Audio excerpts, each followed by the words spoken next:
Why should I invest, ये समझने से पहले हम लोग ये एड्रेस करते हैं कि यहाँ पे कि हमें अगर हम इन्वेस्ट नहीं करेंगे तो क्या होगा।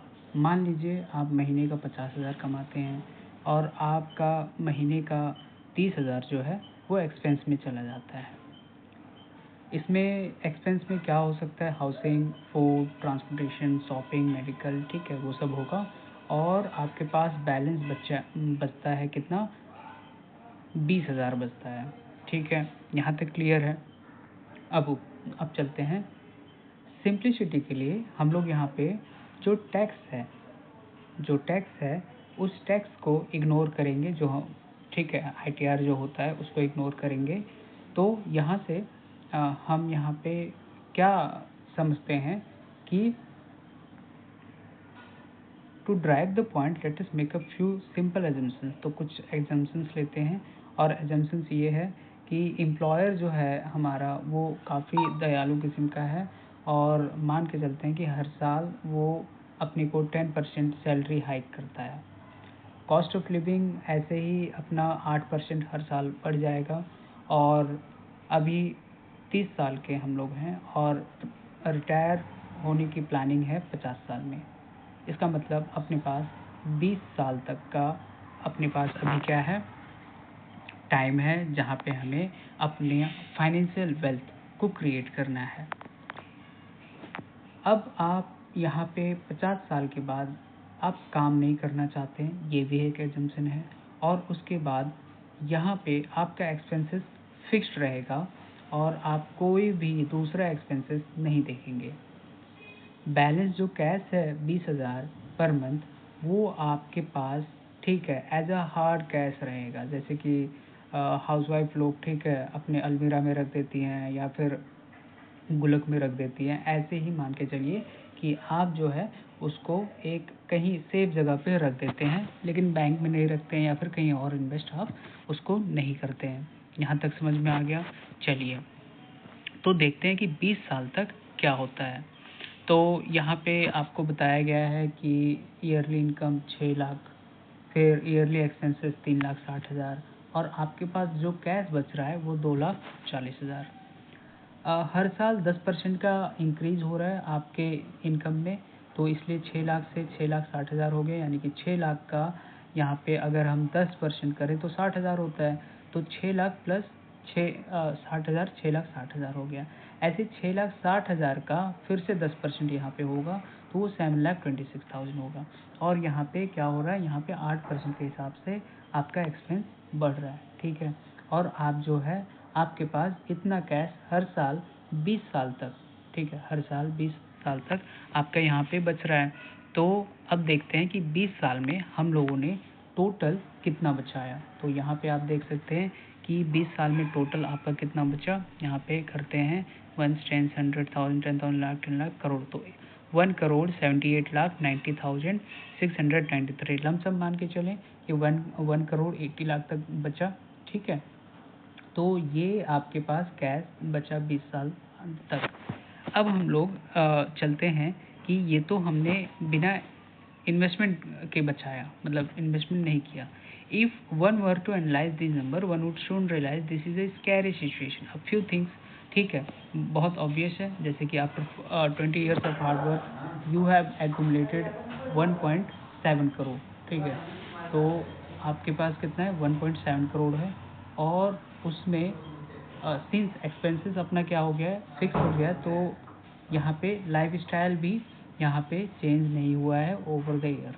ठीक है, and probably even suppress your life long aspiration. Better home चाहिए था, कार चाहिए था, वैकेशन चाहिए था, एक्सेट्रा, वो सब नहीं मिल पाया। व्हेन यू रिटायर, ठीक है, अब मान लो जब आप रिटायर होते हो और आपका एक्सपेंसेस कितना हो गया, 8% के हिसाब से तो बढ़ रहा है आपका एक्सपेंसेस, बट आपका कॉर्पस सिर्फ कितना है, 20 साल के बाद 1.7 करोड़ ही खाली है। Is good enough to see you through रफली 8 ईयर्स फॉर पोस्ट रिटायरमेंट। ठीक है, तो ये जो 1.7 करोड़ है ये आपके रिटायरमेंट यानी 50 साल के बाद यानी 58 ईयर्स के आप होते होते आपका जो 1.7 करोड़ था वो क्या हो जाएगा, वो ख़त्म हो जाएगा। 8th year onward you will be in a tight spot with literally no savings left to back of you. ठीक है, इसके बाद आपके पास सेविंग्स नहीं रहने वाला है, ये आप मान के चलो। सो what would you do after you run out of money in 8 years? अब आप क्या करोगे?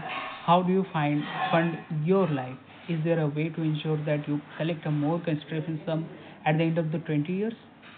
तो अब इसका सॉल्यूशन क्या हो सकता है? At this point, you may think that the assumptions are simple and the real life does not work like this. I agree and I won't dispute the fact. However, the point to note in the above calculation is that no investments are made. यहाँ पे कोई भी investment नहीं किया गया है, ठीक है। And hence cash return has a flat और जीरो ग्रोथ। आपका जो कैश था, जो आप उसको बचा रहे थे, उसमें कोई भी ग्रोथ नहीं है। अब मान के चलते हैं एक दूसरा सिनेरियो कि आप उस कैश को, ठीक है, ऐसे ही रहने ना दें। आपने चूज़ किया इस कैश को इन्वेस्ट करने के लिए 20 सालों तक, ठीक है। और वो इन्वेस्टमेंट कितने साल, लेट्स से 12% के हिसाब से वो ग्रो करेगा। So for example first year में आपने 2,40,000 बचाया, तो 12% आपने इन्वेस्टमेंट में आपको रिटर्न मिला, मीन्स 2,40,000 में 12% का मिला return.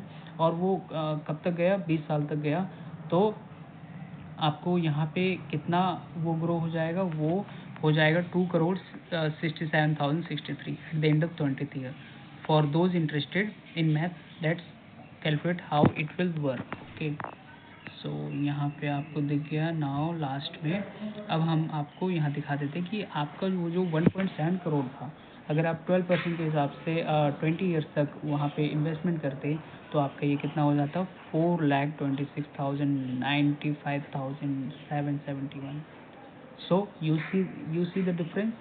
Your cash balance has increased significantly with the decisions to invest your surplus cash. The cash balance has grown to 4.26 crore from 1.7 crore. That is a 2.4x more than the earlier. That's why investment is very important. ठीक है।